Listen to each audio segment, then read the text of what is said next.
بسم الله الرحمن الرحیم. نبیا مدثر یم. نن غواړم چې تاسو ته د دوبي په ګرمو ورځو کې د ځان ساتنې په اړه معلومات درکړم چې څنګه کولی شو د دوبي په سختو ګرمیو کې یا هم د دوبي په ګرمو ورځو کې خپل د ځان ساتنه وکړو یا هم خپل د صحت ساتنه وکړو. لومړی خبره چې د تر ټولو مهمه خبره ده هغه دا چې د دوبي په سختو ورځو کې یا هم په سختو ګرمیو کې یا هم عموما د دوبي په جریان کې موږ د ځینو ناروغیو سره مخ کیږو. ځینې ناروغیانې دي چې هغه په دغه وخت کې ډېرې عامې دي که چیرې موږ مثلا د هغوی سره مخ سو. اوس ځینې وخت موږ مجبوره کیږو چې مثلا د باندې راووځو لمر ته، مثلا کار مثلا ګرمي ته وکړو یا د مثال په توګه سره مثلا داسې حالاتو سره موږ مخ کیږو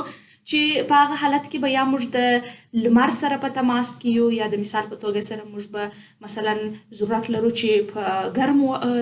مثلا په ګرم هوا کې کار وکړو. یعنی مختلف شرایط شته چې هغه شرایط ته په کتو سره کیدای شي چې د دوبي په سختو ورځو کې مثلا موږ د سختو ګرمیو سره مخ سو. خو څنګه کولی سو چې خپل د ځان ساتنه تر هغه حده پورې وکړو تر کوم حده پورې چې موږ کولی سو، یعنی تر کوم حده چې زموږ توان وي تر هغه حده څنګه کولی سو چې خپل ځان وساتو. د ځان ساتنې په اړه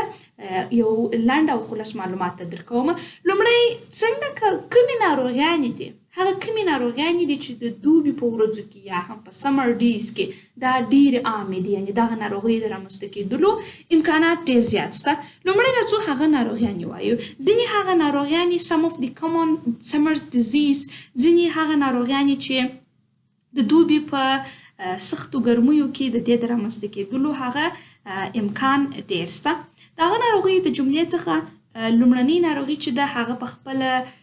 د تایفاید ناروغي ده. تایفاید داسې یو ناروغي ده چې په دې کې عموما خپل هغه سیمپټمز لري دي چې په دغه وخت کې مثلا تبه زیاته وي چې مثلا تبه رامنځته کېږي. دغه ناروغي په خپله تایفاید د خپله فیور یا هم تبه ورته ویل کېږي. دغه ناروغي چې ده عموما د دوبي په ورځو کې د دوبي په سمر ډیز کې کیدای شي چې دا څپه وسي د دغې ناروغي سره مثلا ډېر مخ سو. یعنی که چیرې موږ په مسلسل ډول سره مثلا چې شو وکړو مثلا د ګرمي سره مخ سو یا په مسلسل ډول مثلا د ګرمې هوا سره مخ سو یا مثلا په ګرم ځای کې کار وکړو کیدای شي چې موږ د تایفاید ناروغي سره مخ سو یا موږ د تایفاید ناروغي پیدا سي. همدارنګه دویمه ناروغي چې هغه په دوبي کې ډېره عامه ده په خاصه توګه په کوچنیانو کې هغه چکن پاکس ناروغي ده. که ستاسو چیرې فکر و سږ کال په کندهار کې سږ کال په کندهار کې د چکن پاکس یا هم د کسوک ناروغي چې موږ ورته وایو دا په کوچنیانو کې ډېره زیاته وه. یعنې په زیاترو مکتبونو کې په زیاترو ځایونو کې کوچنیان چې وه هغه په کسوک ناروغي باندې اخته سوي وه. دا ولې؟ ځکه په دې خاطر چې سږ کال په کندهار کې دوبی چې و هغه څه رقم و ډېر، یعنی ډېر ګرم و، هوا یې څه رقم و ډېره ګرمه وه. نو په دغه وخت کې موږ په کتابونو کې ویلي دي، همدارنګه که چیرې تاسو ریسرچ وکړئ نور هم پسې وګورئ په دغه ناروغیانو په اړه نو کیدای شي تاسو د دغه چکن پاکس سره هم مخ شئ چې دغه چکن پاکس ولې په دوبي کې رامنځته کېږي. اوس دلته په دې ویډیو کې موږ پر څه باندې بحث کوو؟ موږ پر دې باندې بحث کوو چې څنګه کولی شو ځان وساتو. خو د ځان ساتنې تر څنګ فقط د دغو ناروغیو نومونه درته اخلمه چې دغه ناروغیانې کیدای شي چې په ژمي کې په کوچنیانو یا هم په لویانو کې رامنځته شي. ځکه د انسان بدن دغه په د دوبي په دغه ګرمو ورځو کې دغه ناروغیانو ته زمینه برابریږي، دوی ته دا فرصت برابریږي چې دوی چې شو وکړي چې دوی په د انسان په بدن کې یعنې ژر خپرېدلی سي یا هم ژر رامنځته کېدلی سي. هغه شرایط دوی ته څه رقم وي برابر وي. چکن پاکس ناروغي په خاصه توګه په کوچنیانو کې د دوبي په سختو ورځو کې د رامنځته کېدلو زیات امکان شته. همدارنګه درېیمه ناروغي چې دا هغه سن سټروک دی چې دا هم هغه وخت رامنځته کېږي کله چې موږ د ډېر وخت لپاره په مسلسل ډول د ډایرکټ سن سره مخ سو یا هم د لمر سره د لمر د شعاعو سره زیات مخ سو. کیدای شي چې موږ لمر ووهي یا هم دغه ته پخپله موږ لمر وهلی وایو نه چې لمر مو ووهي او د سن سټروک یا هم د چی سره مخ سو دغه د لمر د وهنې سره چې په دغه وخت کې هم دغه هم خپل ځان ته مختلف سیمپټمز لري چې مثلا د هغوی څخه د دې هم یو څه دی هغه بېحالي او تبه ده چې انسان څنګه کېږي بېحاله یې دا ځکه چې د زیات وخت د لمر سره مسلسل د لمر سره کم سوی وي مخ سوی وي. همدارنګه یو بله عامه ناروغي چې ډایریا یا هم په عامه اصطلاح سره موږ دې ته اسهال وایو چې اسهال رامنځته کېږي. اسهال هغه وخت رامنځته کېږي کله چې مثلا موږ یعنې داسې نه چې خامخا به موږ د لمر سره په تماس کې کېږو نه کله چې هوا ډېره ګرمه سي ټمپریچر سره کم سي مثلا دغه هوا ډېره توده سي ډېره ګرمه سي نو دغه په دوامداره ډول سره چې مثلا موږ د دغې هوا سره مخ یو د دې څخه کېدای سي چې موږ ته ډایریا یا هم چې شی وسي تاسو ته یا هم په کور کې کوچنیانو ته ډایریا څخه وسي رامنځته سي یا د ډایریا سره مخ سي چې ډایریا هم خپل ځان ته مختلف ډولونه او همدارنګه مختلفې سیمپټمز لري چې د هغه سیمپټم چې کله مثلا دغه ډایریا رامنځته سي هغه سیمپټم ته په کتو سره موږ تاسو پوهیږو چې دا څه شي ده ډایریا ناروغي رامنځته سوې ده او د څه شي له امله عموما یو دلیل یې په دوبي کې خپله څه شي ده ګرمي. اوس نو څنګه کولی شو چې دغه دوبي ګرمه هوا دومره تاواني ده چې هغه موږ داسې غټو ناروغیانو سره مخ کولی سي چې مثلا په ډایریا کې که چیرې موږ وګورو د انسان ویټ مثلا هغه د لاسه ورکوي ویټ یا وزن یې ډېر کمیږي. همدارنګه د وومیټینګ سره مثلا په مسلسل ډول سره کېدای سي چې مثلا څه شي وکړي وومیټینګ وکړي یا هم خواګرځی ولري یا استفراق چې ورته وایو دا استفراق ولري یا مثلا دغسې د دې په بدن کې مختلف ناروغیانې دي یا هم مختلف سیمپټمز ښکاره کېږي چې هغه کوچنیان یا هم لویان څه پکوي ډېرې په تکلیفوي. اوس نو د دغه ټولو ناروغیانو څخه او همدارنګه د دغه لمر څخه څنګه کولی سو چې تر هغه حده چې موږ ځان ساتلی سو تر هغه حده ځان وساتو څه شي دي چې موږ باید وکړو. راځو پر دې موضوع باندې بحث کوو. لومړی how to protect ourselves اوس نو څنګه کولی سو خپل ځانونه وساتو. د دې جملې څخه هغه لومړی شی چې موږ یې وایو هغه دا دی چې stay hydrated and stay hydrated چې شو وسه خپل ځان هایډریټ کړه ډیهایډریشن ته ځان مه ورکوه معنا دا چې ډېرې اوبه وڅښه drink more water ډېرې اوبه وڅښئ. د دوبي په دغه سختو ګرمیو کې یو هغه شی چې موږ د دوبي د ګرمۍ څخه تر ډېره حده پورې ساتلی سي هغه دا دی چې موږ باید خپل ځان څه وکړو هایډریټډ یې وساتو خپل ځان څه وکړو ډیهایډریټ یې نه کړو یعنې ډېرې اوبه وڅښو په مسلسل البته پاکې اوبه ډېرې پاکې اوبه څه وکړو وڅښو په مسلسل ډول سره پاکې اوبه وڅښو یعنې د 3-4 لیټره اوبه د ورځې په جریان کې موږ باید وڅښو یعنې تر دغه 3-4 لیټره هم که زیات موږ کولی سو باید دغه اوبه وڅښو خو د اوبو څښل هم خپل ځان ته طریقه لري داسې نه چې پر یو ځای باندې مثلا موږ 2 لیټره اوبه وڅښو نه هر ګړی باید اوبه وڅښو یعنې